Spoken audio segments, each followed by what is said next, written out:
lo que tenemos que preguntarnos como sociedad es cuándo el Partido Popular le va a pedir explicaciones y le va a exigir responsabilidades a la presidenta de la Comunidad de Madrid, que es pareja de un delincuente confeso, que ha defraudado Hacienda, como él mismo ha reconocido, y que además se ha lucrado y se ha enriquecido con las mascarillas durante la pandemia. Y presuntamente la presidenta de la Comunidad de Madrid puede haberse beneficiado de esa situación indirectamente. Pedro Sánchez tiene una fijación casi enfermiza con Isabel Díaz Ayuso. No satisfecho con lanzar ataques políticos constantes contra la presidenta de la Comunidad de Madrid, ha llegado a retorcer las normas del juego institucional para convertirla en el blanco de una persecución que cruza todas las líneas y traspasa lo obsesivo. El último episodio de esta cruzada es una investigación judicial abierta contra el fiscal general del Estado, Álvaro García Ortiz. Ya lo saben hasta ahora, por la regularización fiscal de un ciudadano anónimo. Ese ciudadano resulta ser la pareja de Ayuso. Y cuando este apellido está en juego, parece que la maquinaria de Moncloa trabaja a marchas forzadas. El problema aquí no solo es la posible revelación de secretos, un delito muy serio en cualquier Estado de Derecho. Más serio cuando hablamos del fiscal general del Estado. El otro escándalo es que la Fiscalía, bajo la batuta de quien debería ser el máximo garante de la ley, se alinea con los intereses del Gobierno en esta particular cruzada. Una guerra personal que ha escalado hasta niveles insospechados. ¿Qué dice eso de nuestra democracia cuando el responsable de velar por su buen cumplimiento, su buen funcionamiento, es el mismo que podría haberla pervertido por una vendetta política? Sánchez, en su línea habitual, y nada sorprendente por otra parte, ha defendido a capa y a espada al fiscal. Según él, García Ortiz simplemente hacía su trabajo, perseguir al delincuente y combatir la desinformación. Curiosa manera de combatir bulos, la del presidente, que no dudó en soltar frases mayores. El de que la presidenta de la Comunidad de Madrid está vinculada sentimentalmente a un delincuente confeso. Lo dice él siempre tan preocupado por la limpieza ética ajena, y no parece importarle que su entorno esté en llamas con su esposa al borde del banquillo y su hermano en otra investigación judicial. Pero claro, la diana es Ayuso y entonces todo vale. ¿Qué hay detrás de esta anquina? ¿Será que todavía le escuece a Sánchez recordar que Ayuso arrasó en las elecciones de Madrid mientras él en las generales ni siquiera fue el partido más votado? Ese contraste, ese espejo que le devuelve la imagen de su propio fracaso electoral, parece haber exacerbado su hostilidad hacia ella. Y hay otra cuestión, la insinuación de Sánchez de que Ayuso podría haberse beneficiado indirectamente de los supuestos delitos de su pareja. Después del miércoles, además, llamarla corrupta en el Congreso. Entramos en un terreno fanganoso. Díaz Ayuso puede acudir ya a los tribunales para querellarse contra Sánchez por esta calumnia, si es así. Básicamente, esos delitos fiscales, presuntos delitos, se habrían cometido antes de que la pareja fuera pareja de Ayuso. Lo que es de traca, de chiste, si no fuera por su gravedad, es la exigencia de Sánchez de que el Partido Popular expulse a Ayuso por los actos de su pareja. Pero, señor presidente, ¿usted se escucha? ¿Queda algo de coherencia en Palacio? Porque aquí ni una palabra sobre las sombras de su entorno, el origen de la fortuna de su hermano, los viajes en el Falcon a paraísos exóticos, el turbio episodio de Elsi Rodríguez en Barajas o los movimientos extraños de su exministro Ábalos. Cuestiones que, por cierto, sí que tienen que ver con la cosa pública, con la gestión de recursos públicos. En todas ellas, Sánchez ha evitado dar explicaciones y si las ha dado, han ido variando en función de la realidad y con bulos. Sánchez debería recordar que la relación de la presidenta madrileña con su pareja pertenece al ámbito privado y no afecta en absoluto al desempeño de su cargo. En cambio, su propio entorno familiar y político se habrían aprovechado de la posición privilegiada que otorgan la Moncloa. Pero claro, esos son detalles menores para quien está demasiado ocupado haciendo campaña sucia. Por si esto fuera poco, Álvaro García Ortiz no ha hecho más que agravar la situación. Tras destaparse la noticia de su investigación por el Supremo, no tuvo nada mejor que hacer que irse a la televisión pública para mentir descaradamente, afirmando que no está imputado. Sí lo está, y lo sabe. Bueno, ahora se le dice investigado. Como si esto no les parece suficiente, lanzó además un aviso inquietante, insinuando que sabe muchas cosas de mucha gente. Esto no es una declaración institucional, es una amenaza al más puro estilo mafioso. Y para terminar de redondear este espectáculo circense, el próximo domingo nos esperan nuevas escenas de la vida privada de Pedro y Begoña en la Moncloa, con todo el glamour que una docuserie amañada puede ofrecer. Porque en medio de todo este entramado de acusaciones, de mentiras y de persecuciones, Sánchez aún tiene tiempo para el autobombo. Sánchez ha convertido su enemistad con Isabel Díaz Ayuso en una cruzada personal y, como en todas las obsesiones, esta solo puede terminar en la autodestrucción.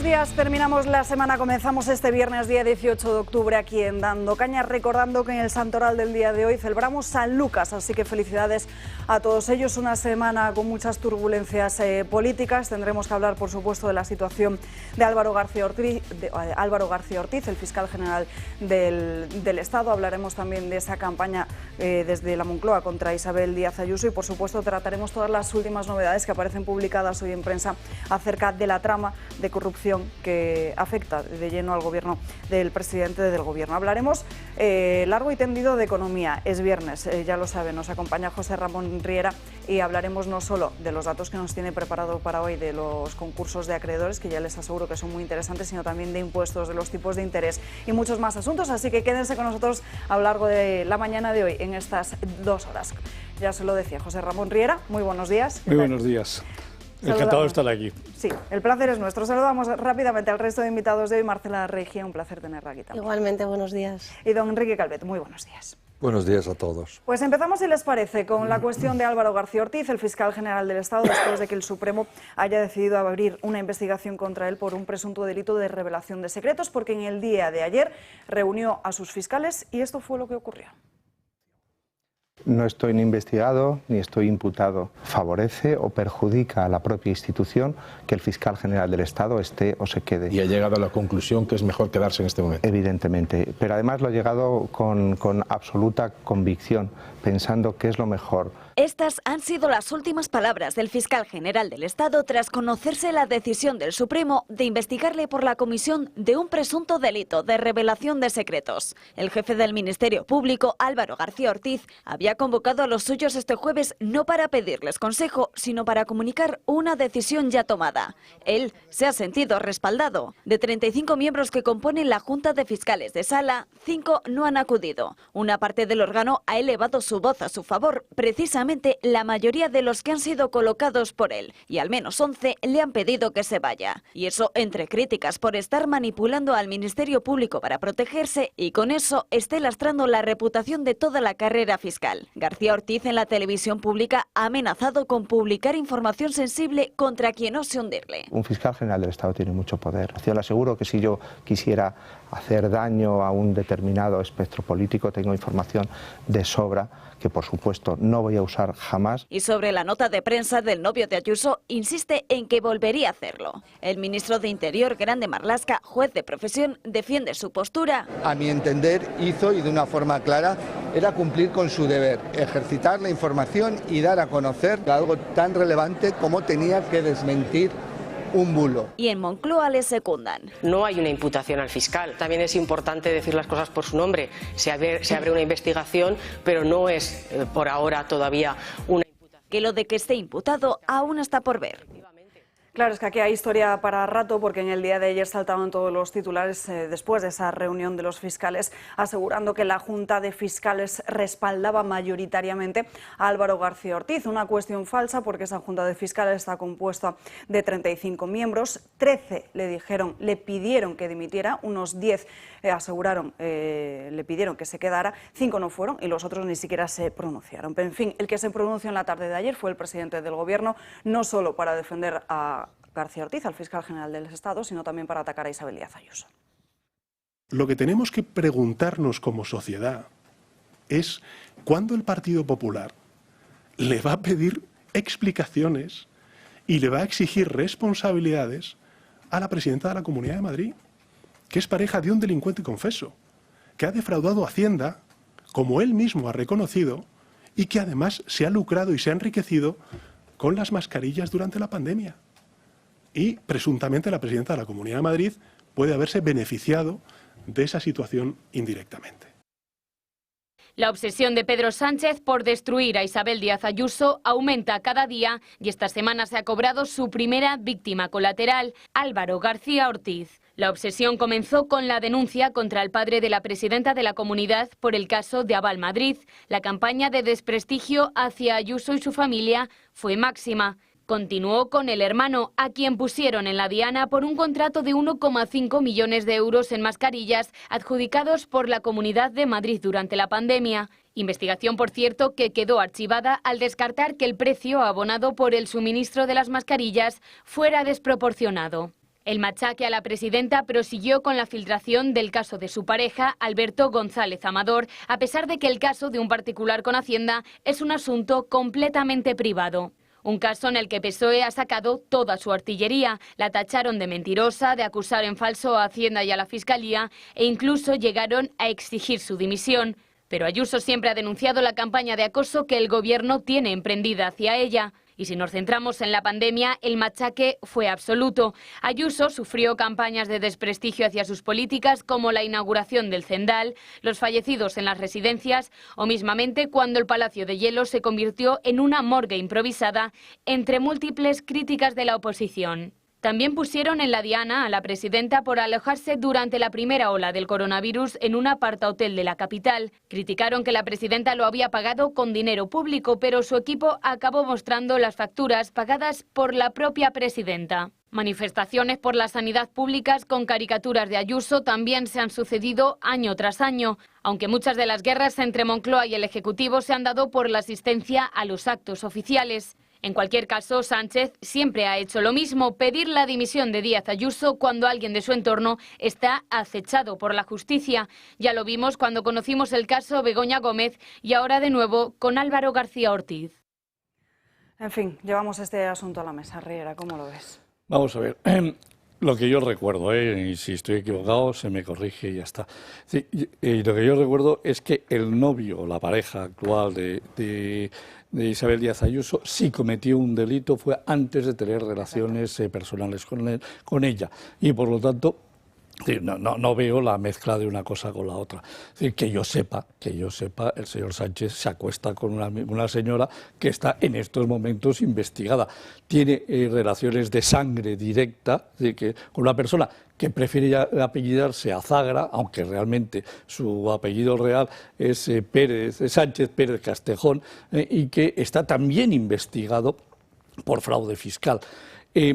Tenemos además a un señor, es decir, que tiene barba como yo, que aparece en una foto esta mañana en The Objective, los dos juntitos con el presidente, que resulta que es un tipo que el juzgado lo ha mandado a la cárcel por presunto delito de 182 millones, cuando en teoría el delito que ha cometido la pareja de Ayuso era de 350.000 euros, que esto si se eleva a una cantidad en valor absoluto, es decir, ha tenido que dejar de pagar el equivalente a facturas de 7 millones de euros a dejar de pagar facturas por casi 1.000 millones de euros, 900 millones de euros largos, que es el caso Aldama, de momento conocido.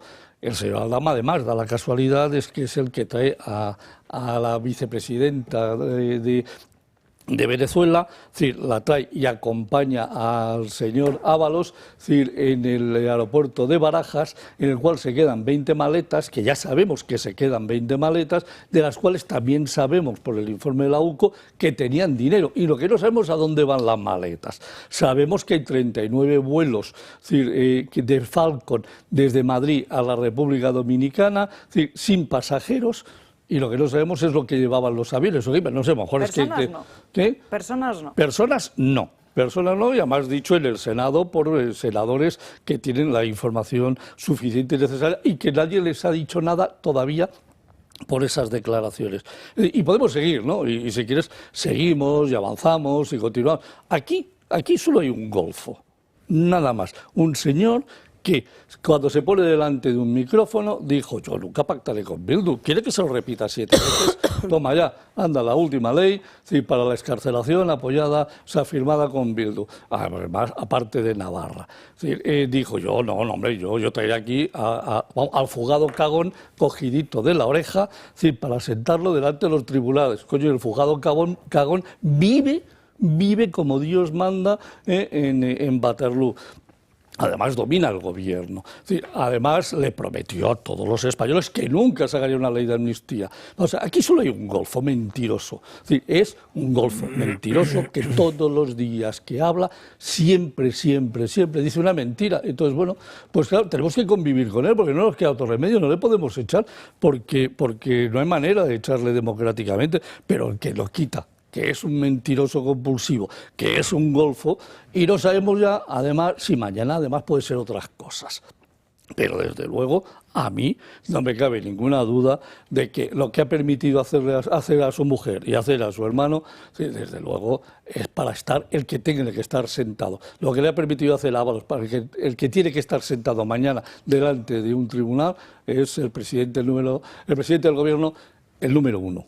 ¿Vale? Enseguida hablaremos de las novedades de esta trama de corrupción, pero me gustaría que nos fijásemos en el papel de la Fiscalía General del Estado, porque con todo esto que está pasando es una situación inédita en España que nunca antes se había visto y que además desacredita totalmente a una institución que ya de por sí venía muy cuestionada por otras actuaciones en concordancia con las propias políticas del Gobierno. Bueno, efectivamente, por matizar una cosa que ha dicho, también sabemos que Delsi pernoctó 2 noches en España, nos hemos enterado hoy, cuando no podía pisar suelo europeo, con el bien del jefe máximo, el que mueve todos los títeres. Pero bueno, por el tema de Fiscalía, esto es gravísimo, es un insulto a todos los que creemos en el Estado de Derecho y creemos en la justicia española y en la separación de poderes. Yo no sé qué más tiene que pasar en este gobierno para que caiga el gobierno y todos sus secuaces, porque el fiscal general del Estado es un secuaz de Sánchez. Si la Fiscalía General del Estado en determinadas personas, porque no hay que incluir a todos los fiscales, por supuesto, no todo el cuerpo de fiscales está pringado, lleva defendiendo, haciendo de abogado defensor de todas las causas del gobierno en todos los procesos judiciales. Es que eso nos debería de llamar ya la atención de primeras. Y se puede llamar investigado, se puede llamar encausado, se puede llamar, como no le gusta el que le llamen, ¿no? Imputado, lo que sea, pero la realidad es que está siendo investigado en la fase incipiente, en la fase de instrucción de un proceso penal, y que eso puede acabar para adelante o no, pero está siendo investigado como doña Begoña, es que es lo mismo. Y luego respecto de la guerra esta de Ayuso y Sánchez, a ver, Ayuso es la única del Partido Popular que cuando le dejan sus jefes se enfrenta contra Sánchez y hace oposición contra Sánchez. Entonces, normal que este señor tenga esta inquina contra ella porque es la única que se enfrenta a él. Y son gravísimas las palabras que dijo ayer Sánchez de que su pareja es un delincuente confeso. Precisamente, el fiscal general del Estado está en un proceso penal por haber filtrado la confesión o la admisión entre un letrado y fiscalía para llegar a un acuerdo, ¿no? O sea, recordemos, un proceso de negociación. Claro, recordemos que esto era un proceso de negociación entre un letrado y fiscalía para llegar a un acuerdo en unas penas y de unos determinados delitos y un reconocimiento por parte del cliente o un presunto reconocimiento, ¿no? Bueno, se filtraron los correos.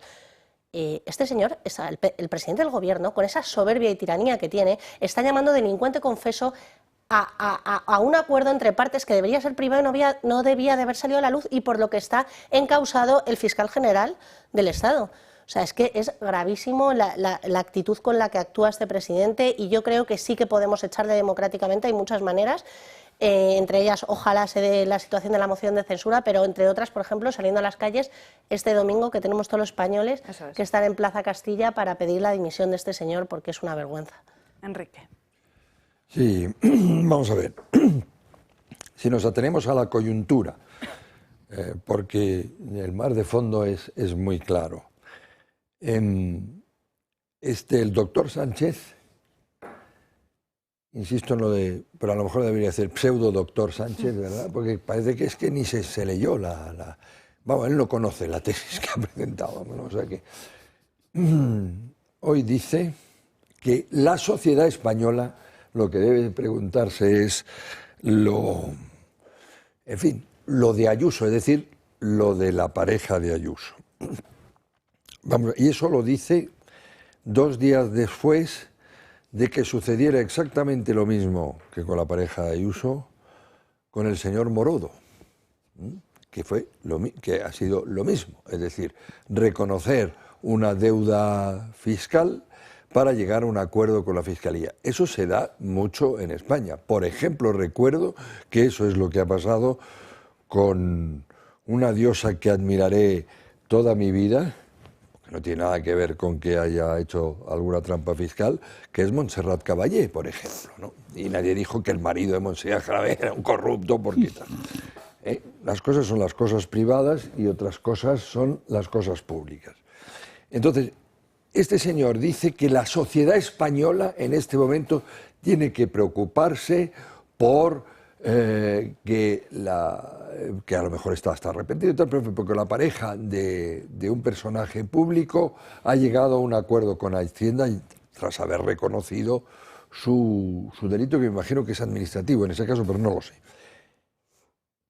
En cambio, que una grande première en las democracias occidentales que yo no conozco, y mire que he buscado, que es que el fiscal general del Estado sea interpelado, me basta con que sea interpelado por el mayor órgano judicial del Reino de España y de la Nación, que es el Supremo, por 5 miembros del Supremo por unanimidad. O sea, que no es que un juez loco de paz de donde sea, de Bollullos del Condado, no, el Supremo.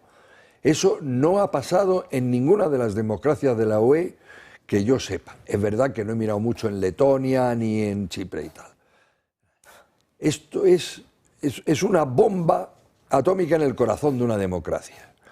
A la vez, este señor, ahora se sabe que rompió las normas internacionales, no solo con la UE, pero también con la UE, al acoger una persona que era persona non grata de prohibida estancia, salvo que se le arrestara, por supuesto, de prohibida estancia en Europa.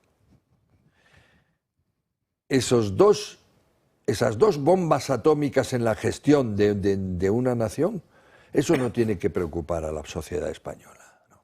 Lo que preocupa es si el perro del jardinero de una amiga de Ayuso ha hecho popó en un jardín público, que da asco verlo.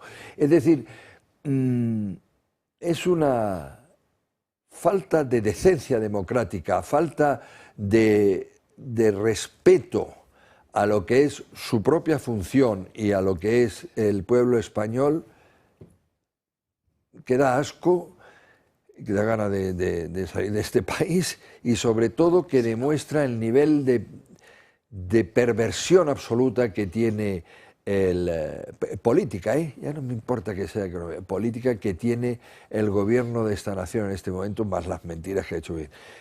Pero quiero terminar diciendo, él hace eso para su clientela y porque sabe que funciona. Es decir, la gente que solo vive del morbo y de los buenos y los malos mariqueos, y los malos son los fascistas, la gente va a ser sensible a esto, y eso también demuestra que el primer enfermo es la sociedad española. Y mientras eso no cambie, lo vamos a tener muy crudo y seguiremos pudriéndonos absolutamente en una miseria absolutamente ademocrática como poco. No soy optimista. Desde luego que no parece que esté la cosa para serlo. Riera. Sí, mira, yo quería leer simplemente, porque tengo el auto del Tribunal Supremo, dice, en su última página, en la página número 21, dice, en consecuencia, deben incoarse las oportunas diligencias de investigación con el fin de confirmar o descartar los indicios suficientes de criminalidad anteriormente analizados. La Sala acuerda declarar la competencia de la Sala para la instrucción de la causa con respecto al aforado, excelentísimo señor don Álvaro García Ortiz. Criminalidad o no del aforado, don Álvaro García Ortiz. Jopelines, madre mía. Si esto... Investigación. Sí, luego, claro. ¿Cómo se atreve el pájaro este? Y perdón, no digo pájaro porque sea culpable o no, pues bien, digo pájaro por no haber dimitido, sí, porque es la ética decente. Bueno, dice investigación, luego, ¿cómo se atreve a decir que no está investigado? Y de actos de criminalidad. Pero yo creo que tú has apuntado una cosa muy interesante, Enrique, y es que le llamen a la causa por lo que le llamen. Quizás también si hubiera sido por testigo, porque lo hubiera hecho un súbdito suyo, también tendría que, por higiene profesional, plantearse continuar en su cargo. O sea, no solo el hecho de que esté investigado o no esté investigado, es el hecho de que esté en la trama, que esté en que se rompa aquí el deber de secreto entre profesionales y eso sea de mano del fiscal general del Estado. Es que es vergonzoso, es lamentable, es de República Bananera. Como dijimos el otro día, perdón, ahora mismo te dijo, aunque fuera temporal, aunque fuera suspendido. Además, ahí el gobierno tiene también su responsabilidad de no suspenderlo temporalmente y decir, bueno, vamos a aclarar esto porque esto es gravísimo, es, yo qué sé, es como si a un general del ejército le acusan de traición. Dice, hombre, a lo mejor, pero por lo menos un momentito apártalo de su función, ¿no? Es elemental, democrática y decentemente, y yo casi diría en cualquier tipo de sociedad. Perdón. No, y simplemente una cosa, vamos a ver, tenemos un señor que se llama David Sánchez Pérez Castejón, que cobra de la Diputación de Badajoz desde el año 2017, estamos en el 2024, no ha hecho ninguna declaración de renta a la Hacienda española porque se supone que vive en otro país, es decir, trabaja, es decir, en Badajoz, cobra en Badajoz, se supone que vive en otro país, y resulta que ha pasado de un patrimonio cero a un patrimonio de casi 2 millones de euros. Oiga, vamos a ver, señora Montero, es decir, usted es la ministra de Hacienda, es decir, coja usted al presidente de la agencia tributaria y que esto se investigue de inmediatamente. Ah, no, anda, que han hecho un apañito, se han cogido la inteligencia artificial y se han montado un informe que no ha firmado nadie para exonerar al hermano del presidente. Hombre, perdóneme usted. Ahora hablamos del hermano. Déjame un segundo. Yo a partir de ahora, frente a Hacienda, me llamo David Sánchez Pérez Castejón y si alguien me investiga, yo me llamo David. Y si quiere que me apellide Azagra, también me apellido Azagra. Anda, toma por saco, hombre, por favor. Esto es una vergüenza. Vamos a seguir hablando de todo ello, pero tendrá que ser tras una breve pausa de publicidad que se pasa muy rápido. Ya estamos de vuelta en Dando Caña, son las 12:30 del mediodía, las 11:30 en Canarias. Vamos a seguir con el debate acerca de la corrupción que afecta de lleno al entorno del presidente del Gobierno, pero antes les voy a contar rápidamente las últimas novedades que aparecen publicadas en la prensa en el día de hoy. Comentaba antes Riera que existía una foto de Aldama con Pedro Sánchez. Es la noticia que hoy recoge en su portada de Objective, porque además al inicio de este artículo se recuerda como el otro día Alberto Núñez Feijóo, el presidente del Partido Popular, en su interpelación al presidente del Gobierno en el Congreso de los Diputados, le pidió que explicara a los españoles cuántas veces, dónde y sobre qué hablaron, tanto en sus encuentros Víctor de Aldama con Pedro Sánchez. Sánchez no respondió, sin embargo, no solo le conocía, sino que incluso habría coincidido varias veces con él, y uno de esos ejemplos ha podido acceder a él el diario The Objective, que han podido ver esa fotografía en la que el empresario, que se encuentra en prisión provisional por ese fraude en la trama de los hidrocarburos, posa además muy sonriente con el presidente del Gobierno. Esa foto además ya estaría en poder de los investigadores. Por su parte, en el debate se habla de esa trama de mordidas y de comisiones ilegales de los contratos sanitarios adjudicados por el Gobierno durante la pandemia. Eso se disparó el uso de dinero público en efectivo justo cuando José Luis Ábalos fue cesado como ministro de Transportes.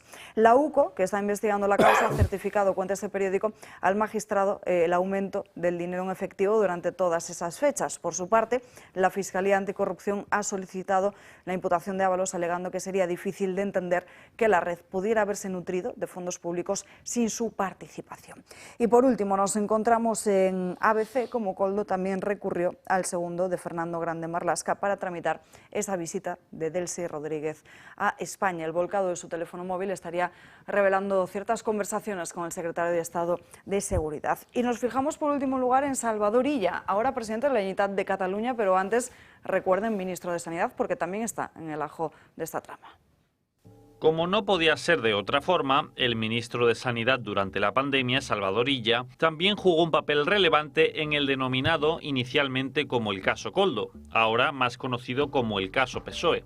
El actual presidente de la Generalitat catalana ha pasado un tanto desapercibido, pero el informe de la UCO señala que el entonces ministro posibilitó que la trama se hiciera con millonarios contratos. Publica el Confidencial que en agosto de 2020, Ángel Víctor Torres, presidente socialista de Canarias, le comunicó a la trama que el ministro Illa dio el visto bueno a que la comunidad autónoma hiciera pruebas PCR a todos los viajeros que llegaran a las islas. La UCO señala que a raíz de este permiso se firmaron contratos de test COVID tanto en Canarias como en Baleares, por valor de 6,5 millones de euros. Así, tras el negociazo de las mascarillas, llegó el de las pruebas COVID. Fue el propio Koldo el que contactó con Armengol y con Torres para ofrecerles los servicios de la empresa Eurofins Megalab. Fue entonces cuando el presidente canario contactó con Illa y este dio el visto bueno. Canarias firmó 3 contratos por 5,4 millones de euros y Baleares 2 por 1,1.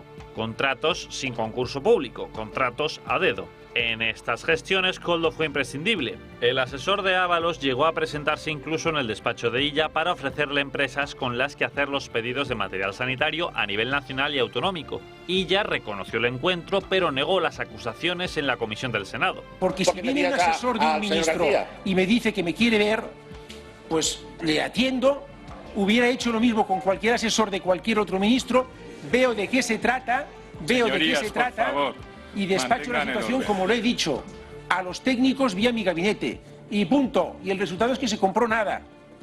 Busquen los 3 pies al gato. Tiene 4 este gato de pies, no 3, tiene 4. El contacto más cercano de Koldo en Sanidad era Víctor Francos, jefe del gabinete de Illa, que fue citado en la comisión del Senado. Su versión difirió de la del ministro. Negó que los contactos culminaran en un acuerdo con ninguna empresa y añade que incluso habló con Koldo y sus socios de otros temas. Vino a mi despacho con una carpeta. La única cosa que me dijo es, oye, hay unos materiales, si os interesa. Ahí empezó y ahí acabó.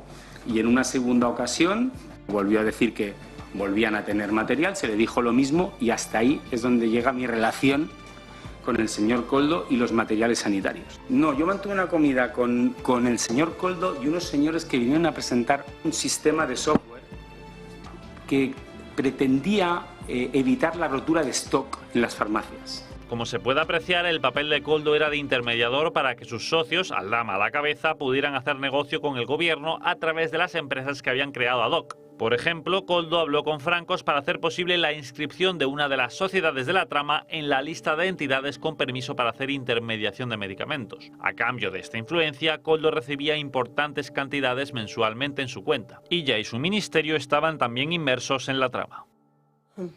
Hay muchísima información en esta trama que puede terminar convirtiéndose en una verdadera macrocausa. De hecho, Víctor de Aldama, que ya saben que está en prisión provisional, es el comisionista de la trama Koldo y registró 4 sociedades pantalla en Elvas, el municipio portugués donde casualmente también tiene la residencia fiscal el propio hermano del presidente del gobierno, don Enrique.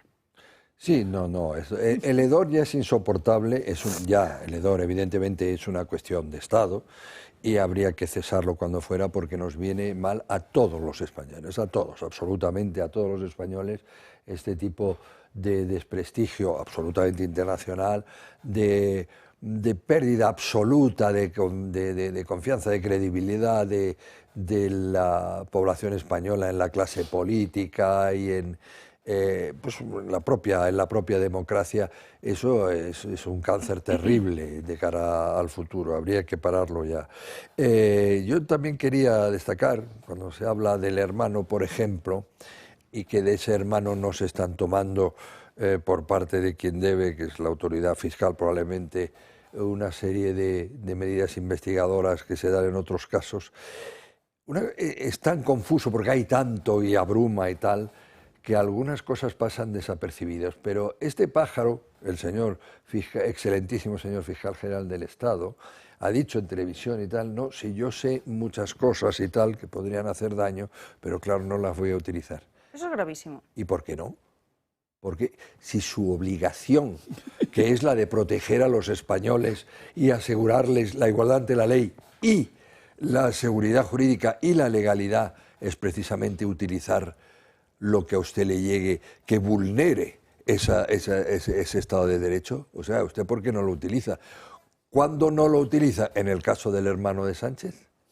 O sea, esto parece así, aparte de ser gravísimo por lo que suena de la amenaza de Don Corleone, yo entiendo que usted lo dice, además conceptualmente, claro, la gente conceptualmente está usted diciendo que el fiscal general del Estado es el que decide. Sabe que hay muchas cosas mal. Si se saca una carta u otra según le interese. Exactamente, sabe que hay muchas cosas mal, pero yo decido lo que está mal o bien y solo me dedico a alguna de las que están mal. Lo está confesando.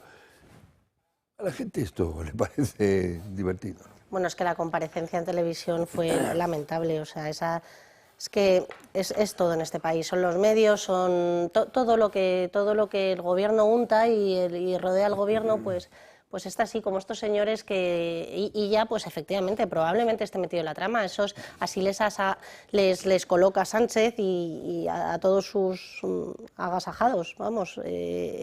Los que no están dentro, el títere que quiere cortar la cabeza les saca, y el otro, pues, a colocarles en puestecitos mientras puedan seguir durando. Estamos en la punta del iceberg. Es decir, esto no ha hecho más que empezar.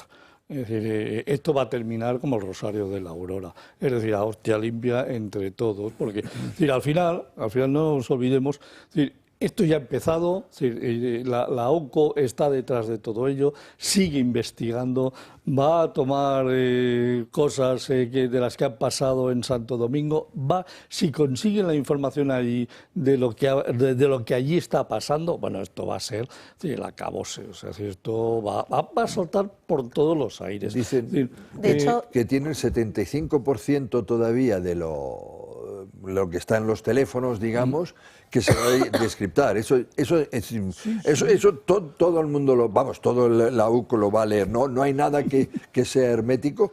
Todavía el 75% está por escuchar. O sea, que imagínese lo que puede salir ahí. No, es que esto es la puntita del iceberg. Es decir, entonces, aquí se va a liar muy gorda.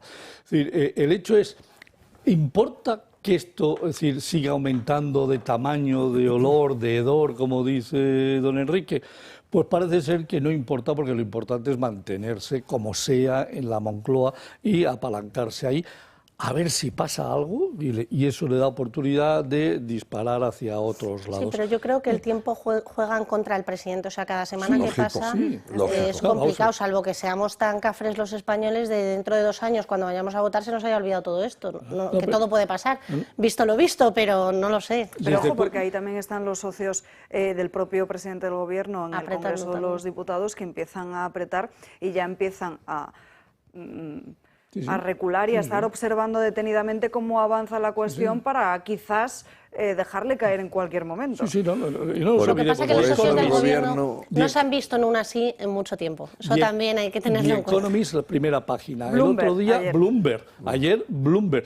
Ojo, que ha tenido menos recorrido. Pero es que, como esto siga creciendo, es decir, al señor presidente del gobierno no va a tener capacidad de viajar a ninguna parte del mundo. Porque, bueno, sí, perdóneme usted. A Mauritania o a Marruecos. No, y a México, ya veremos. Es decir, desde luego a ver a Lula, quizá a ver a Petro, al cual les tiene llenito las ONGs de Colombia, llenitas de muchos millones de euros que llegan permanentemente a las ONGs colombianas. Es decir, la situación es que se está deteriorando, sí, mucho, a nivel nacional y a nivel internacional. Pero este tío, a nivel institucional, claro. Sí, y nos está perjudicando a los españoles. Hombre, no nos olvidemos que en el año 2018 llegaron 56.000 millones de euros en inversiones extranjeras, el año pasado 28.000 y este año para abajo. Que el otro día Iberdrola acaba de hacer el anuncio de que va a invertir 28.000 millones de euros, ¿en dónde? En Reino Unido. Anda. En Reino Unido. No, efectivamente, la inseguridad jurídica y la inseguridad estatal de las administraciones genera desconfianza en el inversor, eso está clarísimo, es causa y efecto. ¿Por qué va a invertir en España si te van a meter impuestos especiales? Y si tú te vas al Reino Unido y encima te ayudan con tus inversiones y te garantizan los británicos, al menos de momento, esperemos que no cambie, es decir, que la legalidad para ellos es una de las cosas más serias y desde luego hasta ahora siempre demostradas desde el punto de vista institucional, pues se van 28.000 millones de una empresa española a ser invertidos allí. ¿En qué? En renovables, anda. Y no los podía haber invertido en España, sí. ¿Y por qué no los invierte en España? Porque, primero, la inseguridad jurídica y luego la parte impositiva. Es decir, como aquí no hay ninguna seguridad de que mañana no te vuelvan a meter otro impuesto especial. Y las leyes laborales, es todo, porque al final con una cosa y otra pues van aprisionando a las empresas, a los pequeños empresarios, a los autónomos tal, y entonces aquí no hay quien monte un negocio o se mantenga. Y la previsión de la evolución económica, que después se va a ir, la previsión de la evolución económica, tampoco hay ahora ninguna seguridad. Además, yo querría decir que vamos a ver, el gobierno ahora está intentando, aparte del fuego de artificio y tal, que todo se pare en Ábalos, las cosas como son. Lo que pasa es que eso es muy difícil. Y los socios, etcétera, están intentando encontrar un sustituto de Sánchez dimitiera y tal, un sustituto que mantuviera la actual relación de fuerzas en las Cortes. Lo que pasa es que es muy difícil. Y para eso también a mí me parece importante, lo único bueno que podría suceder para venir de España y el de nuestros hijos y la sociedad española es que este hombre, el doctor Sánchez, se fuera con total deshonor. No como se fue Zapatero, que Zapatero, después de haber destrozado lo que es la transición, después de haber destrozado la convivencia, después de haber restablecido el guerracivilismo y después de haber dado un empuje al separatismo brutal con que aquí cogeremos, después se va por una crisis económica que él ni le va ni le viene y que es incapaz de corregir, cuando se tenía que haber ido. Este ya parece que se puede ir con deshonor, eso es importante, porque ya la gente tiene que empezar a ver que el problema no es que sea un mal gestor en un turnismo, ¿no? Es que realmente ha sido un destructor del prestigio, de la convivencia, de la estabilidad y de la democracia española. Eso me parece importante. Por cierto, ya lo saben, antes lo ha mencionado Marcela, este domingo día 20 de octubre a las 12 está convocada una manifestación en Plaza de Castilla, en Madrid, contra el gobierno de Pedro Sánchez. La pasividad, no hacer nada, el desánimo y el desistimiento no son una opción en las actuales circunstancias en las que urge cambiar el actual rumbo decadente de nuestra democracia. Así termina ese llamamiento por el que más de 100 asociaciones piden a todos los españoles salir este domingo a las calles madrileñas para protestar contra todo lo que está sucediendo. Acabamos de conocer además que el presidente de Vox, Santiago Abascal, va a estar en esta manifestación convocada por estas asociaciones civiles, entre las que también, por cierto, se encuentra Denaes. Junto a él, así informa su equipo de comunicación, va a acudir una amplia representación de cargos de Vox, como el secretario general del grupo parlamentario, José María Figaredo, el jefe de la delegación de Vox en Bruselas, Jorge Buxadé, el portavoz nacional, José Antonio Fuster, también la portavoz de Vox en la Asamblea de Madrid, Isabel Pérez Moñino, el vicesecretario de Acción Política, Ignacio Oces, también Monse Luis, Manuel Mariscal y otros muchos diputados nacionales autonómicos, y por lo que nos decía Marcela, también estará ella. Sí, por supuesto, como buena ciudadana española, ahí estaré. ¿Y algún otro partido? Y Enrique Calvet, creo que también ¿Algún otro partido? No, yo creo que otros miembros del Partido Popular también han dicho que iban a asistir, ¿no? Pero ya a nivel personal. Sí, no como partido. Eso no lo sé. Sí. En fin, es la 1:15, si les parece, vamos a irnos con otro asunto. Enseguida hablaremos de la economía, también hablaremos del asunto de Bildu y de ETA, porque es gravísimo. Hablaremos también de la inmigración ilegal, pero es que el otro día conocimos un estudio de inmersión lingüística en Cataluña, cuyos resultados además deberían preocuparnos especialmente, porque fíjense, los alumnos catalanes tienen peores notas y estarían un año escolar por detrás que los de Madrid. Que los niños de Cataluña sacan peores notas y que van con retraso académico en el aprendizaje es ya una realidad. El principal problema es el modelo de inmersión lingüística que la Generalitat catalana se ha empeñado en imponer en los colegios, pues para que hablen catalán a todas horas en las aulas. Y no lo decimos nosotros, lo dice un informe de la revista española de Pedagogía que se acaba de hacer público. Dice, el hecho de hablar en la escuela en un idioma diferente al empleado en casa puede tener en los modelos de inmersión un impacto significativo y negativo en los resultados. Los modelos de una inmersión lingüística severa marcan diferencias significativas entre territorios en materia de rendimiento. En datos, esto lo que quiere decir, por ejemplo, es que los alumnos catalanes sufren un retraso académico equivalente a un curso escolar respecto a los de la Comunidad de Madrid, solo por el hecho de tener que aprender en los colegios en un idioma distinto al que hablan luego en casa. Si miramos este mapa, entre ambas comunidades, Cataluña y Madrid, hay una diferencia de 27 puntos, una muestra de que el rendimiento escolar es distinto. Si la cifra es mayor de 20, eso ya simboliza una ventaja de un curso escolar, como es el caso. En Cataluña se imparten todas las asignaturas en catalán, menos lengua castellana, que son unas 2 horas semanales. De hecho, la UNESCO defiende que la lengua materna, que es la primera que el niño aprende, es la que debe emplearse para la educación hasta los 12 años en infantil y primaria. ¿Hasta cuándo van a seguir en Cataluña empeñados en su inmersión lingüística cuando los datos les revela que se están equivocando? ¿Tienen los niños acaso que pagar este precio? Esta es la realidad de esta inmersión lingüística que se ha establecido en Cataluña y al final quienes lo pagan, quienes lo sufren, quienes lo sufrirán a futuro son esas nuevas generaciones de catalanes en un futuro laboral, desde luego. No, y los españoles. Todos los españoles, vamos, todos los españoles. Habrá catalanes que no tendrán ese problema, que son los catalanes franceses, claro, pero los españoles, es decir, vamos a ver, esto decía Felipe González el otro día que España necesita, o la Constitución necesita un reseteo. Bueno, lo que necesita es el sistema, el régimen, un reseteo. Y si hay dos cosas por las que empezar, en mi opinión, porque son las que más han destruido la convivencia en España y el potencial, digamos, de prosperidad, ha sido la pérdida del mercado único, lo he dicho 1000 veces, y, desde luego, la pérdida de la coiné, que además de la coiné, es decir, del español, de lo que la institución establece como único idioma común de todos los españoles, independiente. Eso, por supuesto que es un atentado contra la infancia donde ha habido la inmersión lingüística. Es un atentado desde el primer día y no se ha defendido. Pero es que además es tan disolvente, tan estructurante de barreras interiores. Es una de las cosas que impiden la libertad de movimiento en un mercado único integrado, que está destruyendo no solo a los niños que sufren este retraso, está destruyendo la convivencia y la potencialidad de ir todos a una en un proyecto común en España. Es enorme. Esas son las dos cosas que habría que echar para atrás como primera. Después hay otras, ¿no? Como por ejemplo la ley electoral, todo eso. España necesita ese reseteo. Pero para mí las dos. Entonces, que esto es la evidencia, pero lleva tiempo. Yo he sido director de recursos humanos, pero hará 20 años y yo seleccionaba a personas. Bueno, pues estaba claro que los que me venían, que no sabían hablar correctamente español, pues lo tenían mucho peor, aunque fueran igual de inteligentes que cualquier otro, porque nadie va a decir que los catalanes son más tontos. Es que estamos fastidiando a sus niños. Bueno, no digo más. Marcela.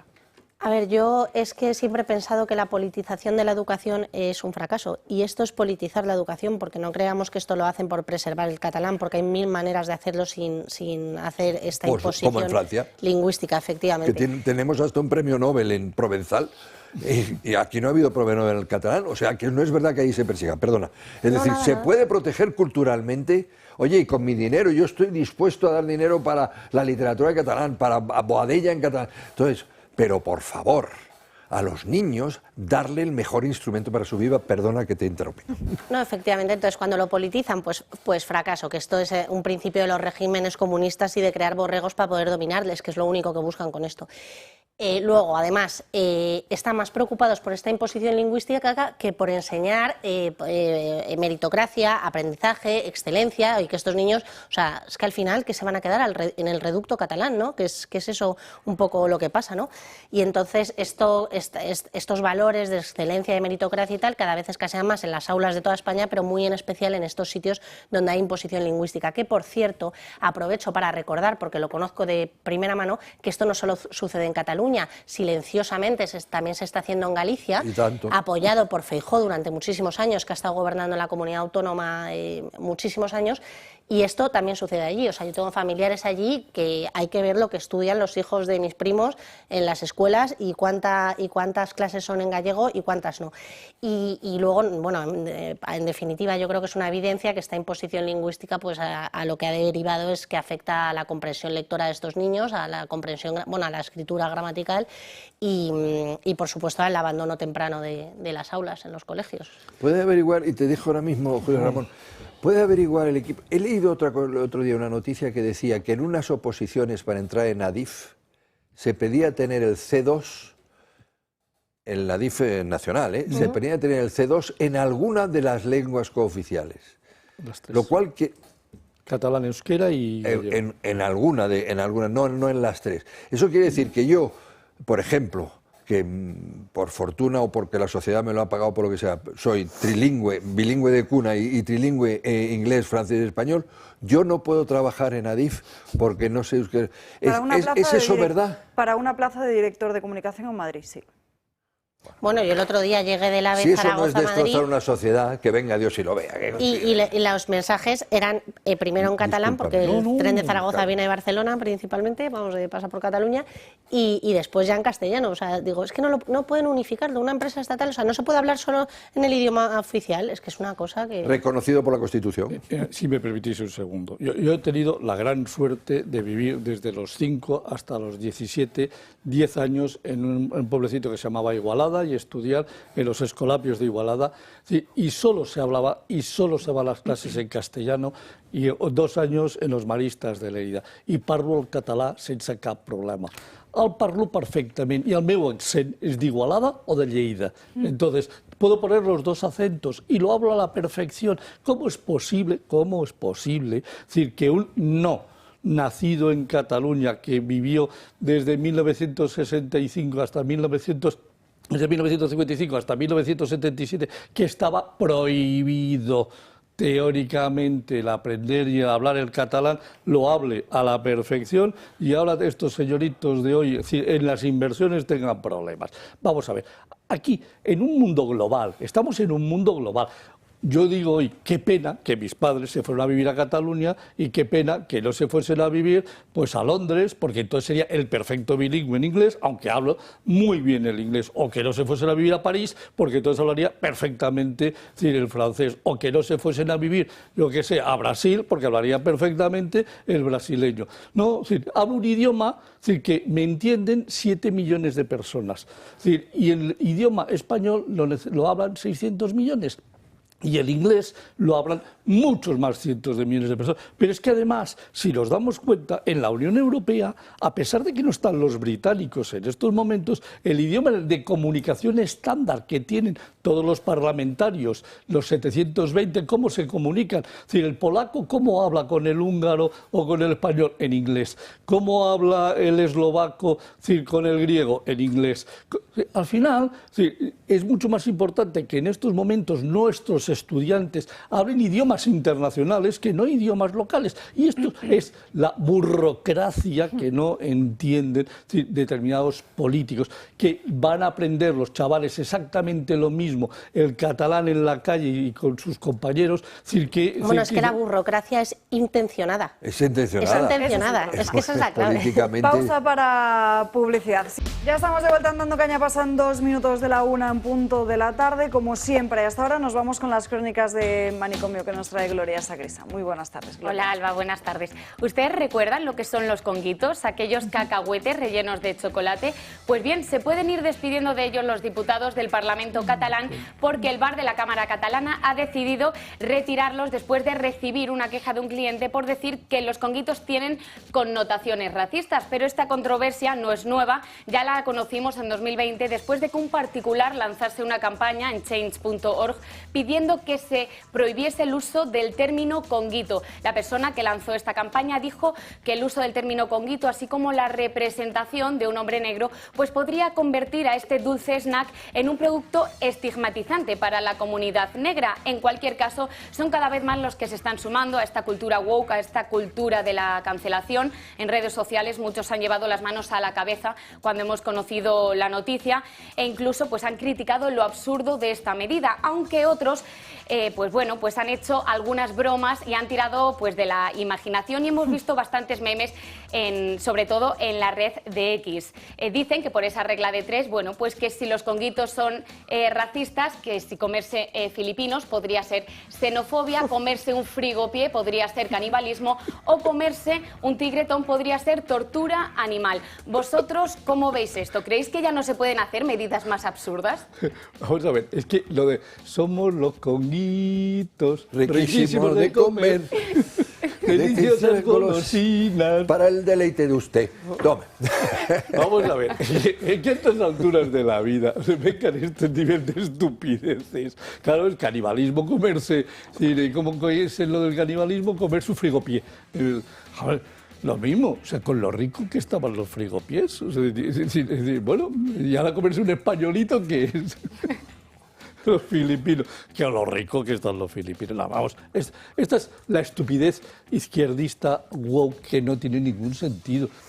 En cualquier caso, si yo fuese el dueño en estos momentos de los conguitos, estaría tirando cohetes, porque con esto, fíjate lo que se va a vender, la publicidad. Es decir, para hacer una campaña de publicidad, para que llegue al nivel de a donde va a llegar con esto de estos bugs, cientos de millones de euros. Que habrá 10 tontos que no los comerán, que no se los coman, pero todos los demás que se los... conguitos blancos, que hay conguitos blancos. También los hay. También los hay, y también están muy ricos. ¿Has visto los abuelos cómo no sabíamos? Hay una cosa en la que voy a disentir de doña Gloria. Vamos a ver. No creo que cada vez haya más. Yo creo que la ideología, ¿no?, la enfermedad woke está empezando a estar de capa caída. Es decir, las reacciones en el mundo empiezan a hacer ya un poquito... O sea, se lo toma la chufla, vamos. Pero se nota más bien en el ámbito privado o empresarial porque se observa que afecta a ventas. Sí, en claro. el ámbito público, como aquí no pasa nada, pues siguen con su camino y siguen el guión y ya está. Pues no hay, si uno, diría un filósofo, si uno quiere acercarse a esa difícil noción de lo absoluto, hay que llegar a comprender la estupidez de la ideología woke. Que se lo digan los de la Harley Davidson, ¿verdad? Es decir, cómo han cambiado del woke. Es decir, no, somos otra vez barbudos y llaman como... Porque es que se habían pegado un bofetón en ventas y el CEO... ¡Hala! A buscar trabajo. Y en Disney, ¿no? Ha pasado algo igual. En Disney, ¿no? Ha pasado algo igual. Está pasando, sí. Os quería comentar también que es que ojo con, bueno, pues con lo que se está extendiendo esta cultura de la cancelación, porque bueno, va cada vez más allá y se extiende a más ámbitos, y es que, bueno, pues unas animadoras de un equipo de baloncesto en Manresa han sido despedidas por negarse a usar pantalones. Ellas siempre han usado faldas y también pompones, pues ahora la entrada de una nueva entrenadora al equipo les ha exigido que se pongan pantalones y también ha cambiado por completo todas las coreografías. Según ella, es una medida inclusiva. Sin embargo, las animadoras pues han considerado esta medida pues como un robo de identidad. ¿Qué os parece esto también? Bueno, pues que hay que aplaudir a las animadoras por valientes, porque ir en la línea contraria en estos tiempos es difícil. Y la verdad que ya por el tema de los conguitos, que yo también me sé la canción, lo que pasa es que canto muy mal, ¿eh? Pero esa era un mítico. Pero la meme del ser humano llega hasta límites insospechados, la verdad. Y lo más grave que me parece es que lo compre, has dicho era el Parlamento de Cataluña, ¿no? Que lo compre y lo retire. O sea, es que ya es... ¿El qué? No, que a un iluminado se le ocurra que son racistas o xenófobos y lo diga, vale, pero que el Parlamento coja y lo retire, ya es que es una cosa... No ha sido medida del Parlamento, sino del Parlamento, pero bueno, sí, que pero vamos, así... que no sé, la empresa que lo gestione o la concesión o lo que sea, pero vamos, que es lamentable. Pues nada, yo animo a todo el mundo a comprar conguitos, efectivamente, a aumentar las ventas y eso. Qué barbaridad. Yo me imagino un partido de la NBA, si las animadoras va a la mitad de los espectadores, pero vamos a ver, esto es un espectáculo, o sea, el baloncesto es un espectáculo, el baloncesto profesional en los Estados Unidos, os lo aseguro, porque he ido a muchos partidos de baloncesto en diferentes momentos de mi vida, eso es que no solo es las 48 minutos de partido, no, es el antes, el desfile que tienes que hacer por los diferentes puestos de comida, es decir, los intermedios, es decir, todos los sistemas de cámara moviéndose por todos lados y enfocando a todo el mundo y haciendo la ola mientras está entreteniéndose, las cheerleaders, todo, absolutamente todo está orientado para entretener, que ese es el objetivo. Entonces, cuando perdemos ya el concepto importante de ¿para qué existe eso? Pues entonces, bueno, pues si no quiere que nadie vaya a ver al Manresa, pues que no vayan, ¿no? En definitiva, ¿quiénes son Manresa? Bueno, pues un club de baloncesto en el que viven 20.000 habitantes que hablan molt bé el català. Bueno, pero hay que apoyar a las chicas, que no se han querido poner los pantalones y no han comprado la dictadura de su nueva entrenadora. Totalmente, claro que sí, lo que hay que hacer es echar a la entrenadora.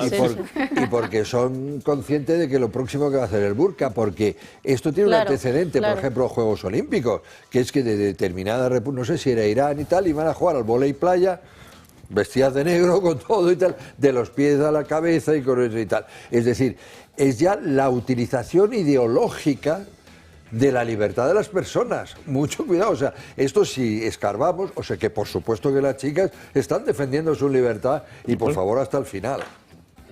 En fin, Gloria, gracias por estas crónicas de Manicomio, que tengas un buen fin de semana. Gracias a ti, Alba. Vamos ahora con más asuntos, abrimos enseguida página económica, ahora nos iremos con los datos que nos tiene preparado José Ramón Riera, pero antes déjenme contarles cómo funciona de bien el maravilloso sistema ferroviario en nuestro país, esas cercanías de Óscar Puente que siempre son súper puntuales. Esta mañana la circulación de las líneas C3, C4 y C5 de cercanías se han visto afectadas a primera hora de este viernes durante 3 horas debido a una avería en las instalaciones de Adif en Atocha Cercanías, provocando que ya se lo pueden imaginar que diferentes líneas sufran demoras, detenciones y que vean modificado su recorrido habitual. Informaban de ello a través de las redes sociales poco antes de las 7 de la mañana en una publicación que hacían en Twitter de esa avería en las vías 7 y 8 de la estación de Cercanías que afectaba a los trenes con origen y destino a Alcobendas y San Sebastián de los Reyes. Sin embargo, ha terminado por afectar a todas las líneas de Cercanías de Madrid. Por su parte, hoy nos encontramos en Voz Populi con una noticia muy interesante que es la purga y el nombramiento de inspectores afines al Partido Socialista que se produjo en la cúpula de la agencia tributaria después del estallido de la trama Koldo. Es una noticia que recoge Voz Populi y que cuenta cómo, además de afectar a las arcas públicas y también a la lucha contra el fraude, va a suponer el troceamiento de la misma y que tiene además a 4.000 funcionarios en Cataluña en el aire sin que siquiera se les haya informado previamente de ello. Además, este miércoles, el presidente de la Generalitat de Cataluña, Salvador Illa, decía que iba a cuadriplicar la dimisión de la Agencia Tributaria de Cataluña y, claro, hay mucho nerviosismo entre los empleados estatales. Pero, en fin, hay otro asunto que nos preocupa porque, aunque les parezca que todavía queda, pues ya vamos terminando el 2024. Nos quedan apenas unos 3 meses y para 2025, atención, que vienen impuestos. Uno de ellos es el de los ayuntamientos con ese impuesto de la basura. De hecho, Oviedo ya ha empezado, es el primero de ellos y lo ha subido, atención, hasta un 80%. Marín Vallejo, muy buenas tardes. ¿En qué consiste esta tasa? Muy buenas tardes, Alba. Pues Oviedo ha sido uno de los primeros y pese a las promesas electorales de que el gobierno no iba a subir ningún impuesto, pues esto sí que va a pasar. Van a subir, de hecho, varios de ellos, pero uno de los más temidos es esa nueva tasa de basuras. Su entrada, además, es muy cercana. En abril, todos los ayuntamientos tendrán que hacer frente al 100% de la gestión de los residuos urbanos. Lo que antes no repercutía a los ciudadanos, pues ahora va a recaer directamente en el bolsillo de todos. Y como en todo, pues tenemos dos versiones. El gobierno, por un lado, asegura que en Bruselas es quien les está obligando a subir este impuesto. ¿Y qué dice realmente Bruselas? Pues la Unión Europea se refiere a imponer tasas a los que más residuos generen con el objetivo de reducir así la cantidad. ¿Qué va a hacer Pedro Sánchez? Subir los impuestos a todos los españoles, exigiendo además a los municipios que reutilicen el 55% de las basuras recogidas y separar un 77% a las botellas de plástico de la del resto de residuos. Aunque la subida es generalizada para todos los ciudadanos, cada municipio va a pagar una cantidad distinta. Hay algunos ya, de hecho, que este impuesto no lo tienen y que tienen que crearlo desde cero. Madrid, por ejemplo, tiene esta tasa incluida dentro del IBI y en Barcelona se paga en función de la cantidad de agua que consume cada vivienda. En Valencia, por ejemplo, esta medida va a suponer una subida de 70 millones de euros y en Andalucía de 100 millones. Esto ha llevado ya a que muchos ayuntamientos empiecen a mover ficha para intentar ayudar económicamente lo que puedan a algunos ciudadanos. Badajoz, por ejemplo, está estudiando rebajar el IBI a todos ellos para poder ayudarles. Sin embargo, la realidad es que los ayuntamientos tendrán que incrementar este impuesto en un 150% de media como tarde en abril del año que viene. Gracias, Marín. Con este impuesto, además, ha habido mucha polémica porque el gobierno de Pedro Sánchez lo que pretendía hacer era una especie de armonización que lo que suponía era pues elevarlo al máximo en todos y cada uno de los ayuntamientos. Riera. Vamos a ver, es decir, el Estado español tiene un gravísimo problema endémico y se llama déficit. El año 2023 es decir, se ingresaron 625.000 millones, se gastaron 680.000 millones, se generó un déficit de 55.000 millones solo en el 2023. En el 2024, los últimos datos que yo tengo estimados, y me voy a equivocar en muy poco, vamos a pasar de 625.000 a 670.000 millones de recaudación, que es un incremento de 45.000 millones. El problema está en que nos podemos ir a un gasto de 730.000 millones de euros y, por lo tanto, habiendo aumentado 45.000 millones en los ingresos, nos vamos a gastar 50.000 millones más y, por lo tanto, a este paso vamos a dar 5.000 millones más de déficit real. Sí, hay que buscar, entonces, al Gobierno, todo su conjunto, lo que está pensando son en diferentes medidas para poder ingresar, en lugar de 45.000 millones más el año que viene, ¿qué significaría meter? Es decir, la inflación no da para cubrir ese tema. O sea, eso significa que hay que subir IVAs, que hay que mover tablas de IRPF, que hay que añadir nuevos impuestos, porque si no, la situación se va a volver dramática. O sea, si este año llegamos a gastarnos 730.000 millones de euros y todo apunta a esa cifra, 728, 727, 731, sí, y me voy a equivocar, me doy más o menos 5.000 millones de error, la situación para el año que viene es diabólica. O sea, hagamos lo que hagamos, es decir, el Gobierno solo tiene una tabla de salvación para no irse a 100.000 millones de déficit, que es crujirnos a impuestos. Y crujirnos a impuestos significa subir IVA, no le queda otro remedio, se lo está pidiendo Bruselas, dentro de la reforma fiscal que le exige subir a 23% el IVA para seguir dándonos fondos europeos. Eso supone 2 puntos de IVA, unos 8.000 millones más de ingresos, pero si quiere subir 60.000, le faltan 52.000. Aumentando aproximadamente, en las tablas, es decir, recaudando, subiendo la imposición un 20%, es decir, si tú tienes 25.000 euros de ingresos y pagas un 20%, en lugar de pagar un 20, con 25.000 vas a pagar un 24%. Y si pagabas con 50.000, pagabas el 35%, ahora vas a pagar el 42%. Haciendo todo ese movimiento de subir un 20% las tablas, se recauda aproximadamente unos 45.000 millones más. 45 más 8, 53, le faltan 7.000 para que el Estado recaude. Bueno, pues las basuras, el no sé qué, impuestos especiales, para llegar a esos 60.000 millones que han dicho que necesitan recaudar. No es que se hayan inventado que la diferencia con Europa estamos en 4 puntos. Que digo, es verdad, estamos en 4 puntos inferior a la presión fiscal europea, pero lo que se le olvida a la ministra de Hacienda cuando dice que estamos 4 puntos por debajo de Europa es que resulta que el Instituto Nacional de Estadística hizo una modificación al alza de 36.543 millones de euros en el PIB, que ha pasado que la presión fiscal pasase de 43,2 a 41,9. Como en Europa es un 45,9, estamos a 4 puntos. Casualidades. El INE modifica en 36.543 millones de euros y ahora estamos ya a 4 puntos, que es lo que quieren incrementar en la presión fiscal para recaudar esos 60.000 millones. ¿Se atreverán? Yo sigo pensando que si meten la mano en el bolsillo de los contribuyentes, a ese nivel, aquí sí que es cuando se va a liar, porque hasta ahora te lo van metiendo de tapadillo, es decir, bueno, no te deflacto, suben los salarios, pagas un poquito más, pero lo otro es tocar las tablas, y tocar las tablas.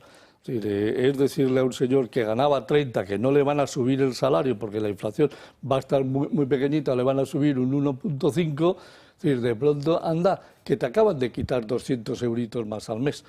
200 euritos más al mes multiplicado por 12 pagas son 2.400 euros netos. Y a los pensionistas también. Con lo cual, ojito que la cosa, si tienes recaudar esa cantidad de más, no es trivial y va a doler a muchos bolsillos de muchos españoles. Y los ricos, que alguien se lo sepa, que los ricos son un 0,9% de las declaraciones de Hacienda, que el 94,5% de los declarantes a Hacienda gana menos de 60.000 euros y el 91% menos de 40.000. Es decir, por debajo de 40.000 euros está el 91% de las declaraciones de los 20,5 millones de declaraciones de renta que se han hecho. A ver cómo ¿Cómo se lo explican a los de menos de 40.000 el sableo? Enrique. Sí, todo esto se enmarca, y yo creo que lo que don José Ramón lo sabe mejor que yo, en este plan a 7 años que ha enviado a Bruselas, vamos, a la Comisión, el Gobierno de España, de alcanzar una cierta estabilidad de la deuda, es decir, rebajarla del 100%, tampoco es para... y a la vez de una inflación razonable. Un plan a 7 años en que sí o sí el efecto hay que subir impuestos porque tenemos una deuda terrible. El plan, venga quien venga al gobierno, lo va a tener que cumplir, o va a tener, en principio, si esto sigue así, o va a tener que subir impuestos. Eso empieza a ser como la ley de la gravedad. Habría que ver entonces cómo los subimos, ¿no? Entonces empezamos por la de basura, pero no sé, habría que ver. Al final, el grueso de una democracia moderna, que es la clase media, es la que termina pagando el pato. Bueno, también está el impuesto de sociedades, pero tienes que cuidar la competitividad. A mí lo que me preocupa de eso es que otra manera de reducir la deuda sería reducir gastos públicos, y eso no se atreve, y Bruselas lo admite, que es lo que yo siento. Pero ahí consideran que ahí sí que es patrimonio de cada nación y cada gobierno el cómo llegar. Ella pone los objetivos. Si una nación decide no hacer sacrificios, sino seguir endeudándose para mantener una enfatiásica administración, pues no contempla gasto. Eso es lo primero. Y lo segundo, que es casi mi esperanza, aunque también hará dolor. ¿Quién se atreve hoy a hacer una previsión a 7 años? Pero es que pasado mañana tienes otra pandemia, o dentro de 2 años China invade Taiwán. O sea que también hay que tener valor. Lo que pasa es que se juega lo que llamábamos ceteris paribus, es decir, si todo sigue igual, si seguimos en una medio paz, pero es que hace mucho tiempo que no todo sigue igual. O sea, desde luego que no, y si no, nos lo va a contar ahora Riera con esos datos que nos has preparado de concursos de acreedores. Han caído. Sí, no, vamos a ver, es decir... o sea, crecen, perdón. Sí, vamos a ver, el otro día... Pero por casualidad, no tenía ninguna intención, dije, voy a ver cómo está, qué me dice el Colegio de Registradores sobre el tema de los concursos, y cogí los resultados del primer semestre del 2023 y vi que, bueno, pues la cifra de concursos era como alta. Pero tenía una razón más o menos, 10.800 concursos de acreedores. Dentro de lo que cabe, bueno, pues es una cifra, pensando que el año de la pandemia el año de 2008 nos metimos cerca de 50.000, exacto, es decir, 50.000 concursos de acreedores al año durante varios años, pues claro, decías, hombre, 10.000, 20.000, pues hombre, estamos en un entorno razonable. Y dije, pues voy a ver lo que está pasando en el primer semestre del 2024, y fue cuando me entraron escalofríos, porque el Colegio de Registradores, que es el centro oficial de la información de los concursos de acreedores, resulta que hemos pasado de 10.829 concursos a 17.987, que significa un crecimiento del 65%. Pero si nos fijamos en las tablas ahí, ¿qué resulta? Los concursos están divididos en personas físicas. ¿Qué significa personas físicas? Autónomos. Es decir, ni más ni menos que autónomos autoempleados, es decir, que han dicho, bueno, ya no llego más, hasta aquí he llegado, y que ya no puedo hacer frente a mis compromisos de pago y presento mi concurso de acreedor. ¿Por qué? Porque soy empresario autoempleado, soy el dueño de la empresa, soy, es decir, en el fondo, soy persona física, y han crecido un 72%. O sea, le estamos dando al autónomo hasta el carnet de identidad. Empresas, sociedades limitadas, es pequeñas. empresas, un crecimiento del 42%. Todavía las grandes, es decir, las SAs, todavía están aguantando y todavía no han sufrido demasiado. Ojito que ya llegarán, es decir, que ya les tocará, decir, si esto sigue así, un 2,1, y otro tipo de empresas, las sociedades anónimas, unipersonales, etcétera, que crecen un 4,2. Pero fijaros, entre las personas físicas y las pequeñas y medianas empresas, el 98% de los concursos se lo llevan estas. Es decir, estamos destruyendo nuestro tejido empresarial básico. Y si además esto lo llevásemos a nivel de comunidades autónomas, el 25%, a ver si se atreve alguien a decirme de qué comunidad es el 25% de los concursos de Cataluña. Cierto, aprobado. Ceuta, iba a decir Ceuta. Sí, Ceuta va a ser que no. Efectivamente, el 25% de estos concursos, casi 5.000 empresas, es decir, han cerrado, es decir, en la comunidad autónoma de Cataluña. En Madrid, la mitad que en Cataluña. 2.400, no llega a 2.500. Como para no cerrar, si es que les atosigan por todos lados. Claro, entonces, cuando estábamos hablando que ella quiere multiplicar por cuatro, es decir, la agencia tributaria, ¿por qué quiere multiplicarlo por 4 si hoy se recauda a la perfección con los empleados públicos que hay de la agencia tributaria? Porque los va a freír de impuestos, es decir, va a freír a impuestos a los autónomos, va a freír a impuestos a las pequeñas y medianas empresas, va a freír impuestos a las empresas medianas grandes, porque si no, no se explica, no se necesitan. Las empresas medianas grandes que no se han ido. Que no se hayan ido. Que ese es el secreto también de por qué se va de tal y cual, va una cosa política, no, porque pagan menos impuestos en Valencia. Sí. Y encima, como no le estás ayudando, como las estás perjudicando, ¿por qué cascan el 25% del total de las 18.000 empresas que han cascado y digo cascado con todo lo que significa? Es decir, yo no conozco ni una sola empresa pequeña, mediana, autónoma que entre en concurso de acreedores y salga viva. Ninguna. Sí, grandes sí, así, bueno, por la financiación de deuda, pero pequeñas y medianas, cuando entras en cuando concurso... van al concurso es para liquidar. Grandes te refieres a Global y a Europa. Sí, eso sale siempre. Sí. No, bueno, respecto a los impuestos, aunque mi apunte quería ser otro, yo estoy con un desánimo ahora mismo, porque si ya me sentía expoliada en mi vida de impuestos y económica, porque cada vez tenemos menos capacidad de ahorro, cada vez podemos gastar menos, etcétera, pues ya estoy temblando con 2025. Pero lo que yo quería remarcar es que no solo afecta a las empresas, porque muchas veces no nos damos cuenta de eso, el tema de los impuestos, es la regulación excesiva. O sea, si tú a una pyme le metes que tiene que hacer compliance, que tiene que hacer ley orgánica de protección de datos, que tiene que mantener a sus trabajadores no sé cuántas horas menos horas con el mismo salario, ¿qué tal? O sea, hay un montón de factores fuera de lo que es los hechos impositivos, que son altísimos y expoliadores.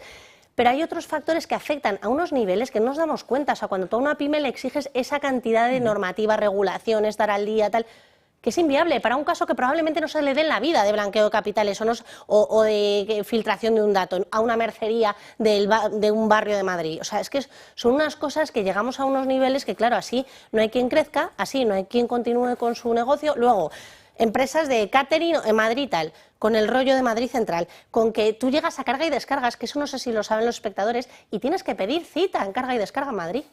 O sea, uno tiene que decir a qué determinada hora va a estar entregando el paquete en una determinada zona de la capital de España para que pueda aparcar ahí su furgoneta. O sea, imaginaros la gestión que supone eso para un pequeño empresario o para una pequeña pyme. Es imposible. O sea, lo que te dan ganas es de echar el cierre y no volverlo a levantar. Y además, el 90% de las pymes españolas tienen menos de 9 empleados. Menos de 9 empleados. Para una empresa de 5... Para una empresa de 5 o 6 empleados, tener que llevar la LOPD, la seguridad en el trabajo, es decir, la ley de Internet y no sé qué, no sé cuánto. Que todos los empleados firmen, es decir, que han trabajado las 40 horas y a que han dedicado las 40 horas. Tienes que tener una persona solo para esa gestión. Eres inclusivo y además en algunas regiones en 2 idiomas. Tienes que hacer 2 tipos de papeles. Sí. Uno en español y el otro en catalán y tal. No, entonces es una cosa que todo eso también afecta a que los empresarios es que cada vez tengan más ganas ganas de sacar sus negocios adelante y cada vez se sientan más... Pero fijaros que un crecimiento del 65% lo que significa es que estamos en casi 18, que esto si se multiplica en el segundo semestre, si se mantiene, estaremos en 36.000. Sí, recordemos, 2008, 2009 caían al ritmo de 50.000 al año. Sí, nos estamos acercando peligrosamente a esa cifra, ¿eh? Sí, y el número de empresas existentes en el 2024 no es superior a la del 2008. Estamos en el mismo nivel de empresas, con lo cual, ojo, que vamos como un cohete, sí. pero en concurso de acreedores. Ojito, que esto es muy serio, sí, y es más, desde aquí yo lo que recomiendo a las buenas comunidades, sí, que gestionan correctamente, que empiecen a mirar sus números, porque la cosa es muy seria, y que empiecen a plantearse a ver cómo pueden de alguna manera ayudar a esas pequeñas y medianas empresas, aliviándolas de costes de gasto, porque es que si no... Porque es que tenemos unas administraciones con una cantidad de personal, pero luego tú llegas a cualquier organismo público, no, pida cita, tal, hágalo usted por internet, no, aquí ya no atendemos. Entonces, ¿para qué están todos esos funcionarios públicos y tal? Si uno va a las administraciones públicas, no la atienden, si no tiene cita todavía menos, uno tiene que saber de informática y de todo en su casa. Es que eso son unas cosas que para las empresas sí sirve para rentabilizar la informática, pero para el Estado no. Desde luego. En fin, nos vamos a ir, si les parece, disculpen, a la última pausa de publicidad del día de hoy, y a la vuelta hablamos de inmigración ilegal. Les contaremos cómo son esos centros de deportación que hay en Albania, y le preguntamos también a Marcela por unas pancartas que han aparecido de lo que está sucediendo en Parla. Todo ello a la vuelta. Ya estamos de vuelta en Dando Caña y lo hacemos con una noticia de última hora, porque el Tribunal Superior de Justicia de Madrid acaba de conocerse, ha notificado este viernes el rechazo de la querella interpuesta por el presidente del Gobierno, Pedro Sánchez, contra el juez Juan Carlos Peinado por un delito de prevaricación. La Sala de lo Civil y de lo Penal del Tribunal Superior de Justicia ha acordado por unanimidad inadmitir a trámite esa querella interpuesta por la Abogacía del Estado en representación del presidente del Gobierno contra el juez que investiga a la esposa del presidente, a Begoña Gómez, por 2 delitos de corrupción. Enseguida vamos con más asuntos, pero ya saben ustedes que todos los datos e informes que conocemos últimamente sobre vivienda hablan de una fuerte demanda y escasez de inmuebles, especialmente de obra nueva. Precisamente les vamos a hablar de una nueva promoción de viviendas de nueva construcción y además 100% personalizables por sus propietarias. Vamos a conocer más detalles con Teresa Serrano, ella es la directora de comunicación de Grupo Index. Muy buenas tardes, Teresa. Buenas tardes, Alba. Pues sí, estamos hablando de viviendas de obra nueva y completamente personalizables a los gustos, a las necesidades de cada propietario, ¿no? Para que si tienen una necesidad de un número determinado de dormitorios o prefieren unos ventanales más amplios con más luz natural, si prefieren a lo mejor un vestidor, un concepto abierto en toda la planta baja, en función de los gustos se elige desde la distribución hasta el más mínimo detalle, de la mano de los técnicos, de los arquitectos, pues cada familia va eligiendo estancia a estancia como prefieren, ¿no? Porque a lo mejor prefieres una cocina cerrada más pequeña o amplia, abierta al resto de estancias, en función de cada familia, ¿no? Bueno, y si ya de por sí es un lujo poder personalizar una casa. Además, en Grupo Index, Enrique, lo hacen con el asesoramiento de un equipo de diseño de interiores, ¿no? Claro, porque es importante para que una casa sea práctica, sea funcional y sea cómoda, que además de la estética, de la decoración, pues ese diseño de interiores estudie cómo vas a vivir esa vivienda y también las zonas de paso, integrar unos espacios con otros, porque cuando tú te equivocas en una altura hace que tu casa no sea luego cómoda y funcional. Entonces tiene que ser bonita, tiene que ser estética, pero también tenemos que pensar en el diseño de interiores de cada estancia, y eso de la mano de los profesionales, ¿no? Con el asesoramiento de un interiorista, pues es la garantía del éxito. Pensamos en la casa de nuestros sueños. Bueno, Enrique tiene una pregunta, así que le voy a dejar plantearla. En serio, ¿es desde el solar o ya tenéis la estructura exterior básica y de ahí desarrolláis el interior? Enrique, desde la distribución. Es decir, que decides el número de habitaciones y, por lo tanto, dónde van los pilares de carga, ¿no? Tú puedes estructurar, si necesitas un espacio diáfano, o quieres mover algunas partes de esa estructura. Es decir, desde los cimientos. Desde los cimientos, el equipo de obra ya conoce cómo va a ser esa vivienda, tanto interiores, distribución de la planta baja, de la primera planta. Por fuera, la estética de la envolvente, de la fachada, sí que son todas iguales o muy similares, ¿no? Pero esa fachada en piedra natural, en unos colores muy vanguardistas, en unos tonos muy vanguardistas. O los propios vidrieras o ventanales ya cambia el aspecto exterior. Claro, si es más grande. claro. Y además, Desde el solar. que no les asusten las facturas, porque en las casas de Grupo Index son eficientes energéticamente, ¿no? Sí, porque estamos hablando de un ahorro de un 70% en las facturas eléctricas y energéticas, gracias a la energía que se produce, gracias a las placas fotovoltaicas de la vivienda y también a la geotermia, que logra ahorrar notablemente en esos consumos. Entonces, tienes una temperatura de confort con mucha menos energía y además consumiendo la energía que has producido gracias al sol. ¿Dónde están exactamente? Pues ahora mismo estamos en plena comercialización de una promoción en Boadilla del Monte, en la calle Jorge Juan, residencial Prado Chico. Estamos hablando de unas viviendas de unos 350 metros cuadrados construidos y todas ellas con parcela privada de hasta 500 metros cuadrados. Y ahora mismo, de las que quedan disponibles, podemos dar los precios. La horquilla está entre 760.000 euros y hasta 950.000, diferentes tamaños, diferentes tipologías, pero estamos en plena comercialización. Son un total de 31 viviendas y bueno, ya no están todas a la venta. Pues muchísimas gracias, Teresa, y para todos nuestros espectadores que sepan que tienen más información en esa página web que están viendo en sus pantallas, www.grupoindexmadrid.com, o en ese número de teléfono 655-338-982, que además que si llaman de parte del Toro Televisión les van a hacer un descuento especial. Gracias.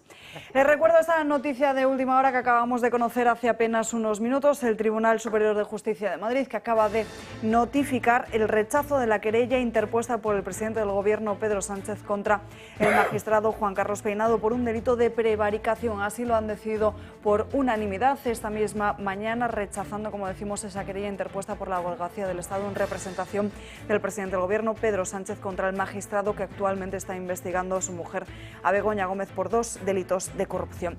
Se nos está acabando el tiempo, así que nos vamos a ir rápidamente con la inmigración, porque ya saben que el debate de estas últimas semanas ha sido ese denominado mediáticamente como el plan de Giorgia Meloni, esos centros de deportación de inmigrantes que se sitúan fuera de la propia Unión Europea. Ya saben que España lo rechaza de pleno. De hecho, Meloni convocaba una mini cumbre de estos países para hablar sobre ello, e incluso España ni siquiera participaba en el mismo.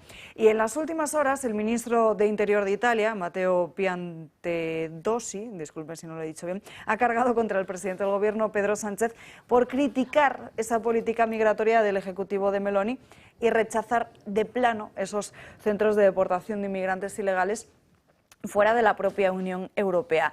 Lo que ha dicho el ministro italiano de Interior es que le parecen muy singulares esas críticas de un país que, según ha dicho, en ocasiones ha llegado a disparar contra los inmigrantes que intentaban cruzar la frontera desde Marruecos hacia España. Considera que España debería tener en cuenta el equilibrio de algunas consideraciones con respecto a las políticas concretas que aplica para la contención de inmigración irregular en su territorio. Ya lo saben que ahora mismo uno de los puntos más preocupantes, además en nuestro país, de esta inmigración ilegal es Canarias. De hecho, Ángel Víctor Torres pues ha lanzado sus críticas hacia el Partido Popular por llevar este asunto a Bruselas, criticando la política migratoria de la propia Unión Europea, aunque eso sí, espera que los del PP se sienten a negociar. Aquí, que se sienten en la mesa y que hagamos con los menores lo mismo que podemos hacer con los mayores, y es que sean distribuidos por el conjunto del país. Eso es tener criterio de patria y de conjunto de país, y por tanto que pongan el día, que digan cuándo quieren sentarse, ahí estaríamos nosotros. María Vallejo, ¿cómo son esos centros de deportación por los que aboga Meloni y que están en Albania? Pues son el anuncio de la semana de von der Leyen de crear esos centros para inmigrantes fuera de la Unión Europea, lo más comentado. Sin embargo, esto no es ninguna novedad. Fue hace justo un año cuando Italia firmó con Albania un acuerdo para construir 2 centros en el que concentrar a los inmigrantes rescatados en el mar Mediterráneo. ¿Y cómo son esos centros? Pues ambos países, cuando firmaron este acuerdo, acordaron que se acogerían a 3.000 personas al mes y a 39.000 al año, como máximo además. Solo se acogerían, eso sí, a hombres adultos y con buena salud. Hace 2 días llegaron los primeros inmigrantes a Albania, que fueron recibidos por médicos, policías, intérpretes y por mediadores culturales. Esos 16 inmigrantes fueron trasladados a uno de los centros que cuenta con 400 plazas útiles, aunque se espera que cuando finalice las obras de construcción puedan acoger a 880. Esos centros son un conjunto de edificaciones prefabricadas rodeadas por un muro de hasta 5 metros de altura. Los módulos además son de 3 metros de ancho y 4 metros de largo. Cuentan también con barrotes y con cámaras de seguridad para evitar que se escape algún inmigrante y en teoría su estancia allí no puede superar los 28 días. Durante ese periodo de tiempo pueden presentar una solicitud de asilo a la Unión Europea. ¿Qué pasa si no consiguen? Pues que pasan a una de esas celdas que cuentan en su interior con literas para 4 personas, un armario pequeño, una mesa y 4 sillas. Los detenidos tienen que vestir de color negro y pasan a estar vigilados todo el rato por la policía de Italia. Gracias, Marín. Enrique, ¿qué te parecen estos centros? Ese es un tema largo. Vamos a ver si...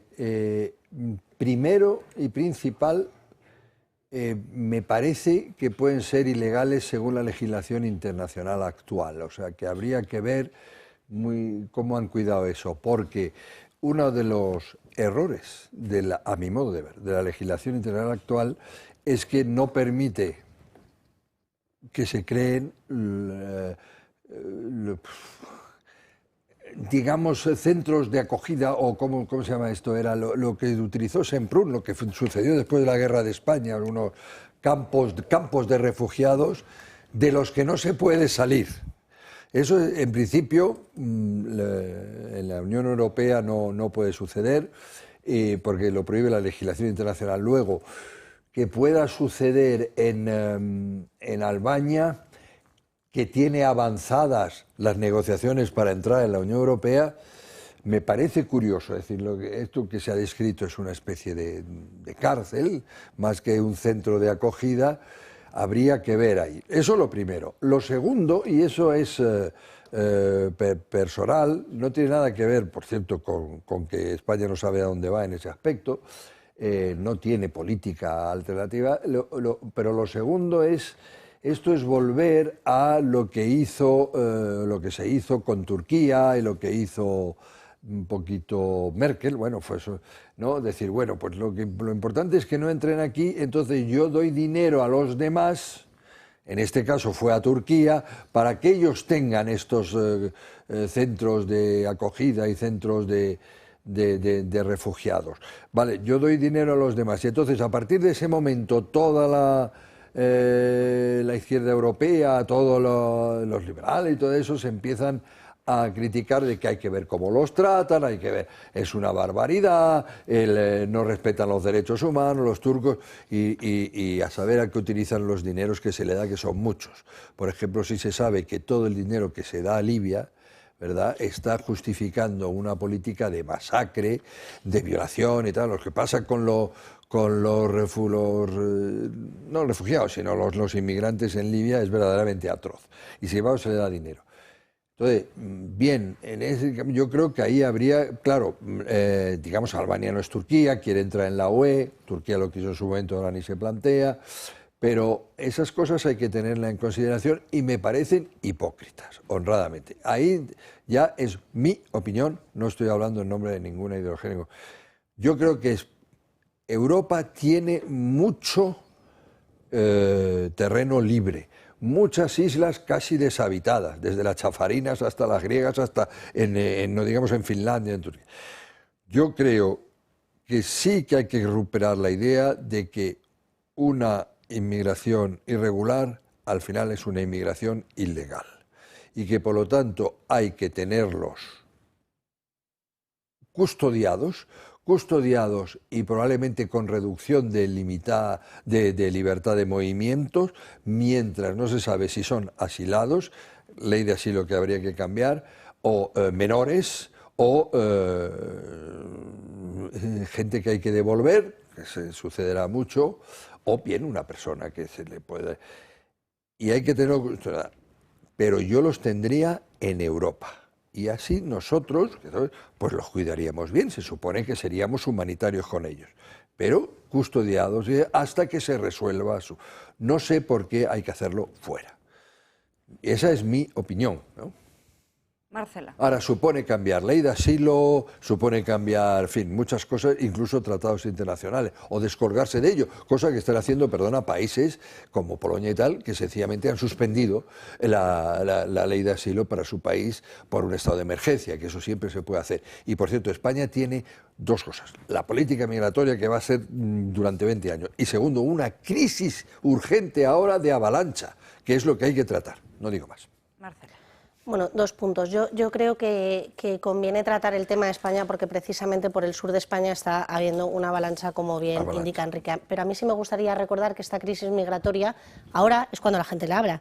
Pero llevamos recibiendo inmigrantes sin ton ni son desde hace bastantes meses, y eso fue una de las causas de ruptura de gobierno de Vox, que todo el mundo se echó las manos a la cabeza. Y ahora, ¿qué pasa? Que no sabemos qué hacer con los menas, no menas y con toda esta cantidad de ilegales que están repartidos por España. A ver, respecto a este tema, o sea, centrándonos, yo es que creo que la inmigración ahora mismo, con las políticas de Meloni en Italia, a pesar de que todos los países del sur de Europa recibimos masivamente inmigrantes, es bastante diferente a la actual nuestra. Entonces, lo que estaba pasando ahora en Canarias, ¿no?, que piden ayuda a repartir los inmigrantes ilegales, yo es que soy partidaria de deportación masiva. Es que no podemos seguir asumiendo que sigan entrando en masa personas ilegales. Y es que ese es el término clave, que a todo el mundo se le olvida, que son ilegales, que están en una situación irregular. Entonces, es que no podemos dar por hecho que o saltarnos la ley para unas cosas sí y para otras no. Es que ese es el problema que estamos teniendo en España, ¿no? Entonces, yo creo que con eso hay que ser claro, que no le tiene que temblar la mano a ningún presidente del gobierno ni de comunidad autónoma en proteger las calles, en proteger los derechos de los ciudadanos, los bienes que recibimos los ciudadanos, porque esto es un colapso en la sanidad, esto es un colapso en los colegios públicos, es un colapso en miles de cosas que tenemos acceso los ciudadanos, que pagamos a través de nuestros impuestos y que van a ser recibidos por terceros que no aportan a las arcas. Entonces, esa política bonista está muy bien en un inicio, está fenomenal en la cabeza del señor que lo piensa en su despacho de Bruselas o de la Moncloa, pero en la realidad práctica no es así, y cada vez los barrios están más inseguros, cada vez los españoles tenemos menos oportunidades a lo público y son sustituidas por personas que no aportan a las arcas, y lo siento, es que parece que no es políticamente correcto decirlo, pero es que hay que decirlo, basta ya. Y de aquí nos vamos con Sandro Meco de En Dos Continentes para ver qué está pasando en Estados Unidos.